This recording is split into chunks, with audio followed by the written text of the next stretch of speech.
अस्सलाम वालेकुम स्टूडेंट, आप देख रहे हैं मेरे यूट्यूब चैनल तालीम और तरबियत की दुनिया। मैं हूं मोहम्मद यासिर इकबाल। स्टूडेंट, हमारे पास इस एक्सरसाइज का जो क्वेश्चन नंबर 5 है वो हम स्टार्ट करने लगे हैं। इसके पहले जो क्वेश्चन है 1 से लेकर 4 तक उनके लेक्चर अपलोड है, उनमें कोई मसला है तो आप देख सकते हैं। इस लेक्चर के एंड पे मैं इनका जो लिंक होगा वो दे दूँगा और नीचे डिस्क्रिप्शन भी में भी अवेलेबल होगा। नहीं तो आप सिंपल जब एक्सरसाइज के नाम और क्वेश्चन अगर सर्च मारेंगे तब भी आ जाएगा। अदरवाइज़ अलग से एक प्लेलिस्ट भी बनी हुई है इसी चैप्टर के नाम से। आप उस प्लेलिस्ट में जाएंगे तो आपको सारे क्वेश्चन उसमें मिल जाएंगे। अच्छा, क्वेश्चन स्टूडेंट वो ये कह रहा है, Shirley buys a fax machine and sell it to Devi at a gain of 25% on the cost price.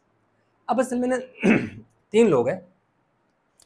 एक है हमारे पास, पहले इसकी ना जरा स्टेटमेंट को मैं समझाता हूँ आपको। शिरली है, शिरली ने सेल की फैक्स मशीन किसको? देवी को। ठीक हो गई। इसने क्या किया कि कितना प्रॉफिट लिया? 25% उसने एक मशीन ली, उस मशीन पे कैलकुलेट किया कि मैं कुछ पैसे 25% वो प्रॉफिट लेना चाह रही थी, तो उसने 25% प्रॉफिट लिया। किस पर? कॉस्ट प्राइस पर, जितने में उसने खरीदी, और उसने किसको दे दी? देवी को दे दी। अब ये देवी है ना, इसने क्या किया? इसने 25% क्या किया? 25% लॉस किया। ये प्रॉफिट है, ये क्या है? 25% प्रॉफिट है। इसने प्रॉफिट पे दी, इसने 25% लॉस पे दी। किसको दे दी? एमेरा। एक और है एमेरा, उसको इसने क्या कर दी? सेल कर दी। अब वो आगे कितने में सेल की? कह रहा है कि उसने एमेरा को जो बेची ना वो $360 में उसने सेल की। मैं ऊपर स्टेटमेंट भी पढ़ के बताऊंगा, पहले शॉर्ट में समझाऊंगा। कंसेप्ट तो फिर पढ़ेंगे तो समझ भी आएगी और इंटरेस्ट भी डेवलप होगा। एक लड़के से ली, उसने किसी अमाउंट में एक चीज़ ली, उसने हमें नहीं बताया कि कितने में ली। यानी एक फैक्स मशीन हमें नहीं बताया कि शिरली ने कितने में खरीदी, लेकिन ये बता दिया कि जितने में खरीदी उसका जो 25% उसने अपना प्रॉफिट बना मेंशन किया, और उस प्रॉफिट समेत इसने क्या कर दिया? एक और लड़की है देवी, उसको सेल कर दी। अब जो देवी है ना, उसने क्या किया? उसने आगे एमेरा को बेची, लेकिन उसने नुकसान पे बेची, लॉस पे बेची। उसने 25% लॉस किया, जब किसने प्रॉफिट लिया था, गेन किया था। किसको बेच दी? आमेरा को बेच दी। अब वो हमें बता रहा है कि जितने में आमेरा को बेची ने वो कितने में बेची? 360 में बेची।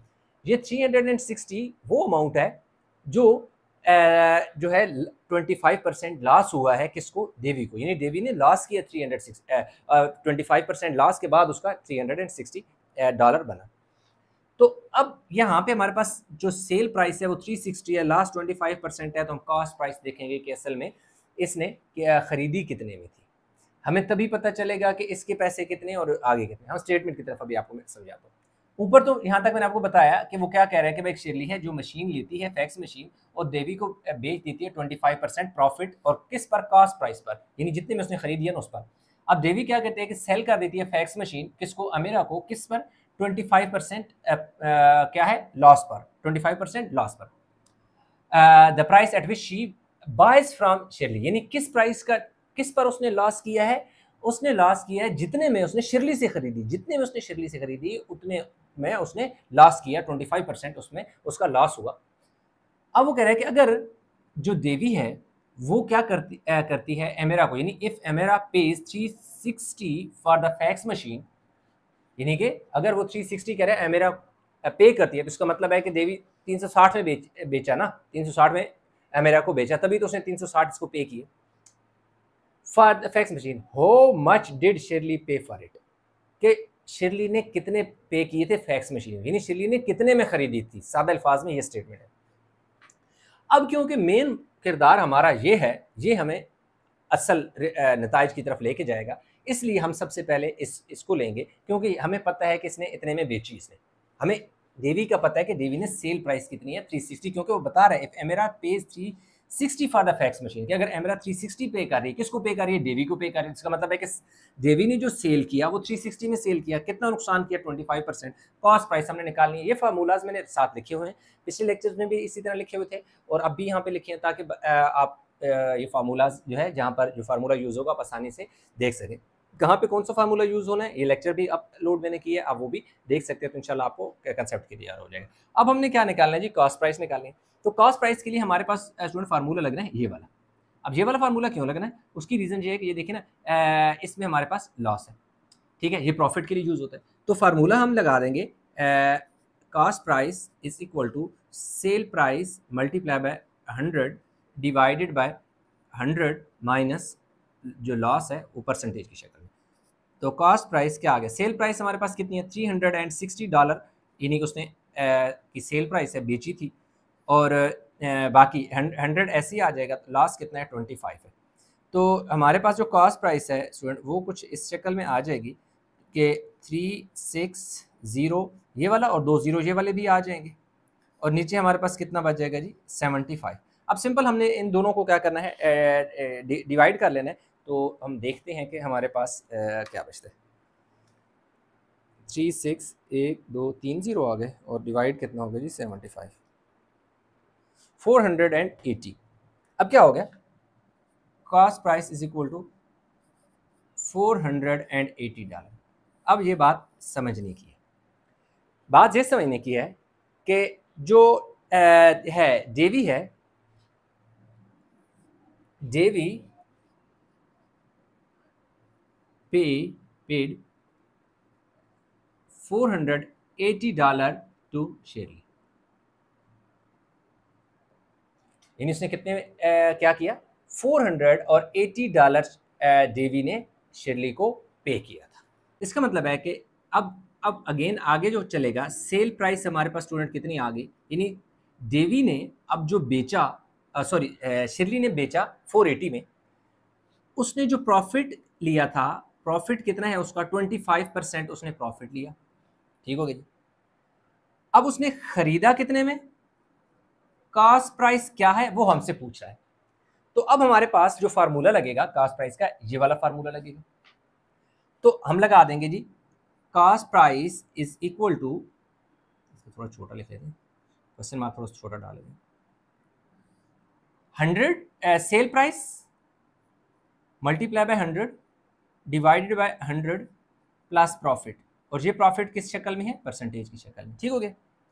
अब हमारे पास क्या हो जाएगा जी, सेल प्राइस कितने में बेचा, 480 में उसने सेल कर दिया। अच्छा, multiply by 100 as it is आ गया, नीचे हमारे पास देखें 100 है, और 100 के साथ जो प्रॉफिट है वो कितना है जी 25 है, ठीक है जी 25 हो गए। तो अब ये कितना हो गया, 125 हो गए। Cost price is equal to 480 multiply by 100, ये डॉलर का साइन लगा दें, नीचे 125। अब जरा यहाँ पे गौर से समझिएगा, मैं 25 के टेबल से कटिंग करने लगा। 25 का टेबल 4 टाइम जाता है, यानी 25 का टेबल 100 पे 4 टाइम जाता है। 25 का टेबल जो है 125 पे 5 टाइम जाता है, ठीक हो गई, कितनी दफ़ा गया 5 टाइम के। अब हमने 5 का टेबल 480 पे लेके जाना है, कैसे, मैं साइड पे डिवाइड कर लेता हूँ किसको, 480 को, ऐसे 5 9 ज़र 45 हो गए, पीछे देखें कितना 3 ऊपर से क्या होता है 0 5 6 ज़र कितना हो गया 30, यानी 5 9 ज़र 45, 8 में से 5 गया, 3 ऊपर से 0 नीचे ले आए, 30 बन गया, 5 6 ज़र 30 थे। इसका मतलब है कि साथ 5 कटेगा तो इधर कितना आ जाएगा 96। तो कॉस्ट प्राइस हमारे पास स्टूडेंट कितनी आ जाएगी, 96 मल्टीप्लाई बाय 4।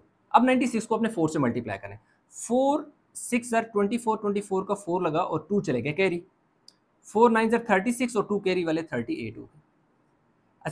तो इसका मतलब ये हुआ कि जो शिरली थी, how much did Shirley pay for it, तो शिरली ने कितने में लिया, शिरली ने स्टूडेंट लिया $384 में एक फैक्स मशीन ली, 25% प्रॉफिट लिया, 25% प्रॉफिट लेने के बाद उसने क्या किया कि देवी को जो सेल किया वो कितने में सेल किया, $480 में क्या कर दिया, बेच दिया इसको।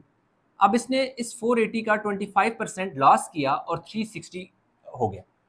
अब आप अगर देखना चाहें कि भाई 384 जो है 384 का 25% ऐड करें तो आया 480 बनता है या नहीं बनता, सिर्फ ये चेक करने वाली बात है। सिंपल कैलकुलेटर में आपको बता देता हूँ आपने करना क्या है, आपने सिंपल ये करना है कि 25% ऑफ 384 निकालना है ना, तो आप क्या करें कि 25 डिवाइडेड बाय 100 आपने करना है, डिवाइड बाय आपने क्या कर देना, 100 करना है। 25 डिवाइड बाय 100 जो कि 0.25 आएगा, उसको आपने मल्टीप्लाई करना है 384 से, तो आपके पास 96 आ जाता है।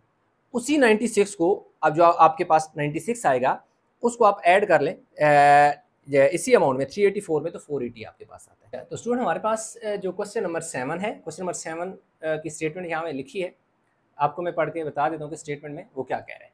अब वो कह रहे हैं कि एक शॉपकीपर है जो कि 300 आइडेंटिकल आर्टिकल, मतलब एक जैसे आर्टिकल देते हैं, आर्टिकल कुछ भी हो सकता है, 360 कोई एक ही कंपनी के सेम एसेसरीज वाले लैपटॉप ले लेता है, वो कोई और ऐसी चीज़ मार्कर सपोज 360 300 ले लेता है, कुछ भी ले सकता है, यानी कोई भी आइडेंटिकल, लेकिन है सारे एक ही नस्ल के, एक ही जैसे, मतलब तो 300 आइडेंटिकल आर्टिकल्स, मतलब हर एक की प्राइस एक ही होगी ना फिर, क्योंकि आइडेंटिकल है। और कितने में खरीदता है, $1500 में। तो हमने लिखा cost price of 300 article is equal to 1500 के एक शॉपकीपर ने 300 जो आर्टिकल लिए कितने में लिए, 1500 में लिए। पहली लाइन खत्म। नेक्स्ट चलते हैं। He sells 260 articles at a price that is 20% above the cost price. अगली बात, अब कहते हैं 300 में से 260 जो आर्टिकल है ना, वो क्या करता है, इसको सेल करता है। और किस तरह सेल करता है, कह रहे जो 20% क्या है, जो कॉस्ट प्राइस, यानी जितने में उसने खरीदा उसका 20% प्रॉफिट लेता है, यानी 20% प्रॉफिट पे उसने कितने बेचे, 260 बेचे। टोटल कितने थे, 300 में से 260 उसने अलग करके, यानी अलग किए या जो भी पहले एक साथ बेच दिए, 260 बेचे, और उन 260 में से कितना प्रॉफिट कमाया, 20% कमाया। किसका 20%, जितने में उसने खरीदा था, कॉस्ट प्राइस का, यानी जितने में खरीदा उसका 20% उसने प्रॉफिट कमा लिया। ये लाइन भी आई होप कि आपने समझ ली होगी, इसलिए मैंने नीचे जैसे एक फिलहाल तो मैं इसकी कॉस्ट प्राइस एक की निकालूंगा, फिर sale price of each of the 260 article भी निकालनी है, लेकिन आगे आगे चलें तो कह रहे each of the remaining article is sold. Each of the remaining article, each of the remaining article कौन से हैं student, each of the remaining article का मतलब है कि 300 टोटल थे, उसमें से 260 उसने बेच दिए, तो 40 article. Each of the remaining का मतलब है 40 आर्टिकल, जो 40 रिमेनिंग हैं, क्योंकि 260 बेच चुका है, टोटल 300 थे, is sold at a price that is 50% selling price of each of 260 article. अब ये स्टेटमेंट, ये जो सेंटेंस है ना, ये समझने वाला है। अब वो कह रहा है कि जो 40 पीछे बच गए, उन 40 को उसने क्या कर दिया, बेच दिया। किस हिसाब से बेचा, कह रहा है कि उसने 50% प्रॉफिट पे बेचा।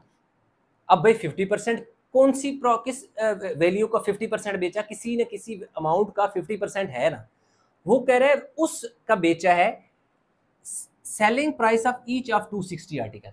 मतलब ये हुआ कि 260 जो 260 आर्टिकल उसने बेचे, उसमें से जो एक आर्टिकल बेचा, यानी सपोज ये 260 उसने मार्कर बेच दिए, और इन सारे मार्कर को एक ही इन सारे 260 की जो सेल प्राइस है वो एक जैसी की है। मतलब अगर एक $6 का बेचा, तो दूसरा भी 6 का बेचा, तीसरा भी 6, चौथा भी 6, पांचवा भी, यानी इस तरह टोटल 260 जो है वो हर एक का 6 डॉलर में बेच दिया। अब वो कह रहे जो ये वाला एक उसने बेचा ना, 260 में से एक उठाया, ये उठाया, कितने में बेचा, अगर सपोज के वो उसने बेचा $6 का बेच दिया, तो कह रहे हैं वो जो 260 थे, जो उसने एक $6 का बेचा, उसका 50%, तो उसका मतलब 50% से मतलब इसका हाफ हो जाएगा, दैट इज $3। अभी तो मैं जस्ट एक इमेजिन कर रहा हूँ ना, वैल्यू मैंने अपने पास से एक इमेजिन कर ली कि भाई $6 का बेचा, और 6 में से उसका 50% यानी $3 का उसने नेक्स्ट 40 बेचे, तो लाजमी बात है ये बाद वाले हैं वो डेफिनेटली कम प्राइस पे उसने बेचे। तो ये चीज़ आई होप कि ये जो लाइन है उसका जो स्टेटमेंट है वो आपको समझ आ गई होगी। अब वो कह रहे हैं कि भाई जो शॉपकीपर ने ना प्रॉफिट कमाया ना, किस पर, कास्ट प्राइस पर जो प्रॉफिट कमाया ना, उसको आपने मुझे किस शक्ल में देना है, प्रॉफिट को परसेंटेज की शक्ल में देना है। ठीक है, ये क्वेश्चन है। तो आई होप कि समझ आ गया होगा, ज़्यादा डिटेल में मजीद जाने की कोई ज़रूरत नहीं है, आप लोग भी बोर हो जाते हो। तो पहले तो मैं देखो, मैंने सोल्यूशन स्टार्ट कर दिया। 300 आर्टिकल उसने लिए 1500 में डॉलर में। एक आर्टिकल कितने में खरीदा, देखिए टोटल कितने पैसे दिए उसने, 1600 अमाउंट उसने पे की। कितनी चीज़ें ली, 300, दोनों कट गए, 3 5 सर 15, 1800 है या 1500 है, आई थिंक 1500 ही होना चाहिए, हाँ यस 15। तो कितना हो गया, $5। यानी $5 में उसने क्या किया कि जो 300 थे ना, 300 थे, उनमें एक आर्टिकल जो उठाया ना, वो कितने में उठाया? $5 में उठाया। मतलब ये 300 मार्कर अगर उसने उठाया ना, तो उसने जिस कंपनी से या जिस बंदे से खरीदे उसके साथ उसकी जो भी डीलिंग हुई कि उसकी हुआ कि भाई ₹5 में उनकी फाइनल होगी, $5 में उसकी बात फाइनल होगी। तो उसने ये जो 300 उठाए, उनका हर एक की इस मार्कर की जो प्राइस थी, कॉस्ट प्राइस थी, वो कितनी थी? $5 थी। ठीक है, अब हम चलते हैं कि sale price of each of 260, each of 260 articles का मतलब ये है कि वो जो 260 है उनमें से हर एक की प्राइस, यानी पहले की भी प्राइस, दूसरे की भी प्राइस, तीसरे, चौथे, पांचवें, छठे से लेकर 260 तक जितने होंगी, टोटल 260 की मैं नहीं निकाल रहा, एक की निकाल रहा हूं। वो जो 260 है ना, उनमें से एक कितने में बेचा, यानी एक कितने में बिका था, वो निकाल रहा हूं। देखिए हमारे पास इसमें क्या आ गया जी, ठीक है, यही है। कास्ट प्राइस हमारे पास कितनी है? कास्ट प्राइस हमारे पास $5 है, यानी 5। अब आप सोच रहे होंगे तो भाई कास्ट प्राइस थी 1500 थी, तो सर आपने $5 क्यों लिखा? और भाई $5 में इसलिए लिख रहा हूं क्योंकि मैं यहां पर ईच ऑफ, हर एक की, एक आर्टिकल की मैं निकाल रहा हूं कि एक आर्टिकल वो किस तरह से ले, इसलिए मैंने 5 लिखा है। 100 एज इट इज आ गया। प्रॉफिट कितना है जी? प्रॉफिट उसके पास कितना है? 20%। क्या है? 20%। अब 20% उसने प्रॉफिट ले लिया, इसलिए इधर 20 आ गया, डिवाइड बाय 100। यहाँ पे अगर जगह नहीं थी, मैंने मेंशन नहीं किया, आप एक इधर और भी मेंशन कर सकते हैं, यहाँ पे इसके बाद प्रॉफिट मेंशन बेशक कर दीजिएगा या इधर कर दीजिएगा। 100 एज इट इज आ गया, सही हो गया। अब हमारे पास देखें क्या हो गया जी, ये 5 ऐसे बल्कि कट भी तो सकते हैं ना, 5 2 10, 0 इधर चला गया, सही हो गया। तो 5 तोड़ गया, ऊपर कितना आ गया जी? 120, नीचे कितना आ गया? 20। ये वाला 0 इस 0 से कट गया, ये 2 है नीचे, देखिएगा 2 6 12। तो अब देखिएगा बात कि उसने, जैसे मैंने जस्ट एक एग्जांपल दी, आर्टिकल का नाम उसने नहीं मेंशन किया, इसलिए मैं साथ एक ये इसको एक आर्टिकल ले रहा हूँ। 260 उसने बेचे, हर एक कितने में बेचा? $6 का। लिया कितने का था? $5 का। यानी $5 का लेकर हर एक, यानी 300 थे तो 300 में से 300 में एक आर्टिकल की क्या प्राइस थी? $5। 260 उसने सेल किए, और एक जो आर्टिकल था वो कितने में कमिटमेंट की उस बंदे को जिसको बेच रहा है कि भाई मैं 6 का बेचूंगा। ठीक हो गया जी, हर एक 6 का बिका। तो इसका मतलब ये हुआ कि हम अभी निकालेंगे सेल प्राइस ऑफ 260 आर्टिकल। अब देखिएगा, सेल प्राइस ऑफ 260 आर्टिकल। अब आप हो सकता है अक्सर स्टूडेंट यार आर्टिकल, अक्सर स्टूडेंट ये करते हैं कि पूरा क्वेश्चन को आगे वीडियो किया, स्क्रीनशॉट लिया, फिर धड़ा पूछने शुरू किया, सर जी ये वाली चीज़ कहाँ से आ गई, ये 20 कहाँ से आ गया, यहाँ आपने नहीं लिखा, ऊपर नहीं पढ़ेंगे, जो चीज़ मैंने एक्सप्लेन की उसको नहीं देखेंगे। वो और उनका प्रॉब्लम हमेशा रहता है, इस क्लास में भी रहता है, पेपर के दौरान भी वो इधर उधर देख रहे होते हैं, परेशानी होती है कि भाई ये कैसे हो गया। इसलिए वो परेशान होते हैं क्योंकि ये जो क्वेश्चन होते हैं ये सेम नहीं आते आपके एग्जाम में, ऐसे लो बेस पेपर्स होते हैं, इनमें चेंज कर दिया जाता है, कंसेप्ट सेम होता है, सिर्फ क्या कर दिया जाता है, आपका वैल्यूज चेंज कर दी जाती हैं। तो वो स्टूडेंट जिनका कंसेप्ट क्लियर नहीं होता वो उन क्वेश्चन में फंस जाते हैं, और वो स्टूडेंट जिन्होंने कंसेप्ट थोड़ा सा टाइम लगा के कंसेप्ट सीख लिया होता है ना, वो जिस टाइप का भी क्वेश्चन आ जाए ना, वो कभी भी नहीं जो है भूलते। तो इसलिए कंसेप्ट को देखा करें, मटेरियल या कॉपी काली करने के चक्कर में ना पड़ा करें। अब देखें 260 एक कितने में बेचा? एक $6 में बेचा, और टोटल कितने थे? टोटल 260 है। अब ये देखिएगा कि यहाँ पे अगेन आप सोच रहे हो कि सेल प्राइस है, ये भी सेल प्राइस है, यहाँ पे भी 260 है। ओ भाई ये 260 का ये है ईच ऑफ 260 है, मतलब 260 में से मैंने एक की प्राइस निकाली कि एक क्या कितने का बेचा। अब मैं निकाल रहा हूँ कि टोटल 260 कितने में बेचे। अब देखें क्या कुछ इस तरह हो जाएगा, 6 0 0 हो गया, 6 6 36 का 6 लगा और 3 चले गया जी कैरी, 6 2 12। नहीं, अब क्या हुआ, 1560 में उसने क्या कर दिया? बेच दिया। मतलब ये हुआ कि बंदे अगले ने $60 अभी कमा लिए, किस में से? 260 जो उसने बेच दिए ना, 260 उसमें से $60 वो कमा लिया, कमा चुका है। क्यों? 1500 में लिए थे। कितने 1500 में लिए थे? 300 आर्टिकल 1500 में लिए, 260 बेचे 1560 में, तो $60 तो कमा चुका है। पीछे अभी भी उसका प्रॉफिट रहता है, जो 40 अभी रहते हैं ना, वो भी उसने बेचने हैं। अब 40 जो रहते हैं वो उसने क्या करना है? बेचने हैं। तो अब हमने क्या निकालनी है? अच्छा ऐसा है कि यार अगर थोड़ा सा ना वीडियो को पास करके ये उतार लेना, वो बिल्कुल खिचड़ी बन जाएगा, तो मैं थोड़ा सा वाज़ह करके इधर लिखूँगा। अच्छा, तो अब हमने स्टूडेंट क्या करना है कि sale price of each of 40 remaining article 50% of $6 मैंने लिखा। देखो 50% ऑफ $6 क्यों लिखा? क्योंकि उसने क्या कहा था, उसने जो रिमेनिंग थे उसने 50% of selling price of each of 260 article.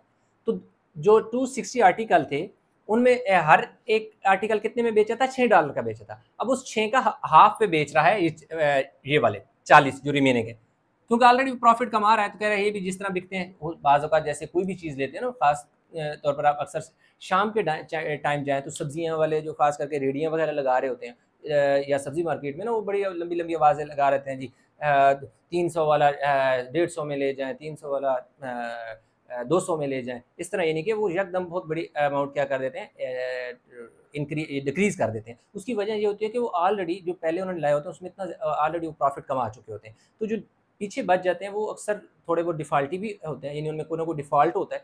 तो वो क्या करते हैं, कहते हैं किसी तरह ये भी निकल जाए, सुबह और ले आएँगे, नुकसान तो हमारा हो नहीं रहा। इसलिए बहुत ज़्यादा डिफरेंट कंपनीज़ में आप जाते हैं तो उसमें भी हमारे पास क्या होता है कि ये 50% और 20% जो लगा देते हैं, सेल लगा देते हैं, इसलिए क्योंकि ऑलरेडी उन्होंने कमाया होता है काफ़ी पैसा। अब देखिए 50% का मतलब 50, इसके साथ परसेंटेज है और नीचे क्या लगा दें 100, ऑफ का मतलब मल्टीप्लाई और 6 आ गया। ठीक हो गई, ये $6 आ गया। सही है। अब देखें 0 से 5, 2 ज़र 10, 2 3 ज़र 6, तो कितने डॉलर में बेचा? $3 में उसने हर एक को, यानी 40 जो थे आर्टिकल उनमें पहला भी $3 का बेचा, दूसरा भी 3, तीसरा भी 3, चौथा भी 3 और इस तरह सारे 40 के 40 बेच दिए। तो इसका मतलब है कि सेल प्राइस ऑफ 40 आर्टिकल कैसे आ जाएगा? टोटल कितने आर्टिकल हैं? 40। एक कितने में बेचस? $3 में एक बेचस। तो टोटल 4 3 12, $120 में उसने क्या कर दिया? 40 बेच दिए। तो total sale price of 300 articles, यानी जो 300 आर्टिकल टोटल है वो कितने में बेचे? ठीक है। अच्छा, यहाँ पर मैंने शायद लिखा था 1560। अब देखो उसने 260 जो है ना, 260 जो है उसने बेचे कितने में? 1560 में। अभी हमने निकाला था ना, ये जो 260 पहले उसने बेचे थे 20% प्रॉफिट पे, तो कितने पैसे उसके बने थे? 1560। अब जो पीछे 260 के बाद जो 40 बच गए थे वो 40 भी उसने बेच दिए। 40 कितने में बेचे? $120 में। इस डॉलर का साइन जो है हम कॉमन करके लिख देते हैं। सही हो गया। अब हमारे पास जो टोटल हो जाएगा वो कितना हो जाएगा? 0 हो जाएगा, 602 8 हो जाएगा, 6 हो जाएगा, $1680 में उसने क्या कर दिया? बेच दिया। तो इसका मतलब है कि उसने प्रॉफिट कितना कमाया? हम प्रॉफिट निकाल लेते हैं। देखिए जी, प्रॉफिट उसने क्या निकाला कि जो sale price minus cost price, कितने में बेचा? 1680 में बेचा। लिया कितने में था? $1500 का उसने क्या किया था? ले लिया था। तो 380 उसको क्या हुआ? प्रॉफिट हुआ। ठीक है। $380 जो है कितना, उन्होंने सॉरी 180, थ्री तो नहीं है ना, 1800 तो नहीं है ना, वो 8 में से 5 में 8 में से मैंने 5 निकाल लिया। देखो 0 8 ऐसी और 1, ठीक है, $180। ठीक है। कैसे? मैं साइड पे आपको लिख के ये देखिए 1680 है ना, तो इसमें से 1500 माइनस करोगे, 0 8 1 180। अब हमारे पास क्या है कि प्रॉफिट आ गया। अब हमने निकालना है जी प्रॉफिट परसेंटेज। अब प्रॉफिट परसेंटेज कैसे निकलेगी? Profit percent is equal to profit, जितना प्रॉफिट कमाया। अच्छा, जो प्रॉफिट है वो किसकी बात करता है? कॉस्ट प्राइस की आई थिंक बात करता है। Yes, cost price. देखो कॉस्ट प्राइस है ना, तो नीचे जो है कॉस्ट प्राइस आएगी और साथ क्या आ जाएगा? 100%। कितना प्रॉफिट है? $180 है। कितने में खरीदा? $1500 में खरीदा, क्योंकि कॉस्ट प्राइस है ना, तो कॉस्ट प्राइस हमारे पास कितनी है? $1500 है। मल्टीप्लाई बाय कितना हो गया? 100। अब देखिए ये वाले 2 जीरो से कट गए, मतलब पीछे आ गया जी 15। अब हमने क्या करना है कि 180 divide by I think 12 something आना चाहिए।